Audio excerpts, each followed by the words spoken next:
በጌቴ ሰማኔ የአትክልት ቦታ ላይ ጌታችንና መድኃኒታችን ኢየሱስ ክርስቶስ ሰው በሆነበት ወራት በጸሎት የሚተጋበት እና የአባቱን ፈቃድ ከአባቱ ጋራ ከሰማያዊ አባቱ ከእግዚአብሔር አብ ጋራ የሚነጋገርበት የተለየ ስፍራ ነበረው። የጸሎት ስፍራ ከከተማ ወጣ ብሎ የአትክልት ቦታ ጌቴ ሰማኔ የሚባል ቦታ ነው ጌታ የሚጸልየው።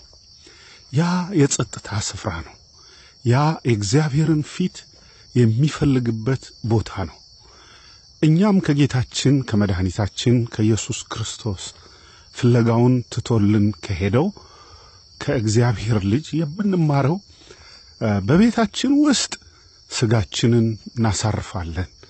ሰው ግን የጸሎት ጊዜ፣ የጸጥታ ጊዜ፣ ከእግዚአብሔር ጋር የመነጋገሪያ ጊዜ፣ መንፈሳዊ ኃይላችንን እናድስበት፣ መንፈሳችንን በእግዚአብሔር የምንሞላበት፣ የምንመገብበት፣ መንፈሳዊ ምግብ የምንመገብበትና ልዩ ልዩ መንፈሳዊ የእግዚአብሔርን ሰማያዊ ድምጾች ልዩ ነገር የእግዚአብሔርን ኃይል ደግሞ ጸሎት ኃይል እንድንለብስ ያደርጋል እና በዚህ ሁካታ በበዛበት ሩጫ በበዛበት ቤተክርስቲያን ብቻ መሄድ በቂ አይደለም። ቤተክርስቲያን መሄድ በጣም ጥሩ ነው፣ አስፈላጊ ነው፣ መጽሐፍ ቅዱሳዊም ነው።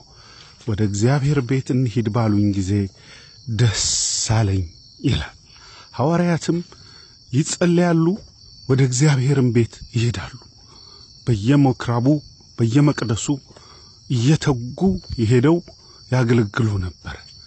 ቤተክርስቲያን ከተመሰረተችም በኋላ ቅዱሳን እየተሰበሰቡ ለጸሎት ይተጉ ነበር። ለእግዚአብሔርም ቃል የሚሰሙበት፣ ፈጣሪን በህብረት የሚያመልኩበት እና የመንፈስ አንድነት የሚፈጥሩበት ነገር ነው። ነገር ግን እንደገና ደግሞ ጸጥ ያለ ቦታ ነፍስና መንፈሳችንን ምናነቃቃበት። የሰው ነፍስ የሰው መንፈስ ሌላ ማደሪያ ማረፊያ የለውም ወገኖች። የሰው ነፍስና መንፈስ የሚያርፈው በእግዚአብሔር ውስጥ ነው፣ በእግዚአብሔር ህልውና ውስጥ ስንገባ ነው።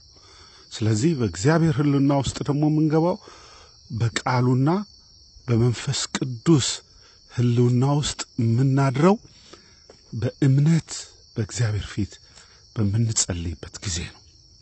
ለዚህ ነው እንግዲህ ጌታችን መድኃኒታችን ኢየሱስ ክርስቶስ በሥጋ ወራት በምድር ላይ በነበረበት ዘመን አንዱ ያስተማረን፣ አንዱ ያሳየን፣ በተግባር ያሳየን የጸጥታ ጊዜ፣ የጸሎት ጊዜ ነው።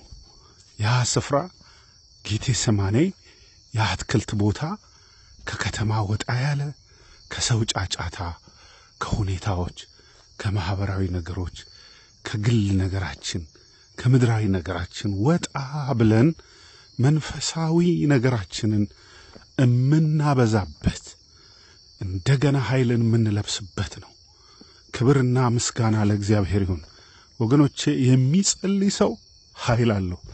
የሚጸልይ ሰው አይሸነፍም። የሚጸልይ ሰው ወድቆ አይቀርም፣ ይነሳል።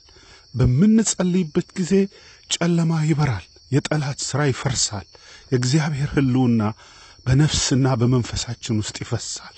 ክብርና ምስጋና ለእግዚአብሔር ይሁን። ጸሎት እንድናስተውል አይናችንን፣ መንፈሳዊ አይናችንን፣ መንፈሳዊ ልቦናችንን ይከፍታል።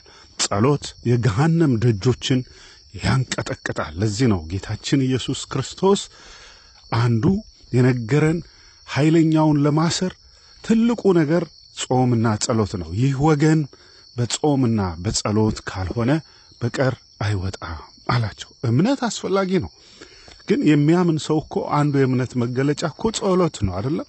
ጸሎት ነው። በጸሎት ቅዱሳን ታላቅ ሥራ ሰርተዋል። በጸሎት ሐዋርያት ትልቅ ሥራ ሰርተዋል። በጸሎት ነቢያት በብዙ መገለጥ ብዙ መንፈሳዊ ነገሮች ገልጠውልን አልፈዋል። እኛም በዘመናችን በጸሎት እግዚአብሔር የሰራቸውን ብዙ ነገሮች በአይናችን አይተናል፣ በጆሮአችን ሰምተናል። ዛሬ በዚህ ጸጥ ባለ ከወፎች ድምጽ በቀር ሌላ ማትሰሙበት ቦታ ላይ ይሄ ነገር ወደ ውስጤ ስለመጣ ላካፍላችሁ ብዬ ነው። በጸሎት ትጉ፣ በጸሎት እንትጋ። እግዚአብሔር ይባርካችሁ። በርቱ። የተባረከ ቀን ይሁንላችሁ። ሰላም ዋሉ።